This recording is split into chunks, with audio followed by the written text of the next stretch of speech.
That's right, ang ating best player of this ball game, Junard Caparida of the NHA Home Masters. Congratulations sa iyo, Junard, and welcome to the family here in the UNTV Sports. Ano yung naging pakiramdam mo kanina nung nabunot ang kuponan ng NHA Home Masters? Sa pakiramdam mo ba, handa na kayong sumabak dito sa unang laro nyo dito? Unang-una po, medyo may pressure kami kasi may player kaming hindi nakatin ngayon.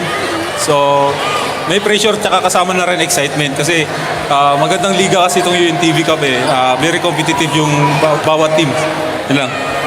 Sabi mo nga magandang liga ito, very competitive. Ano pa yung aasahan natin sa isang Junard Caparida all throughout the season 12? How will you try to improve more of your game this year para magpapakitang gilas ka pa para sa kuponan ng NHA Home Masters? Gagawin ko lang yun po yung tama, yung mga pinapagawa ni Coach. Siyempre, mag-i-start po yan sa mga ensayo namin para mag-prepare pa po sa mga darating na laban.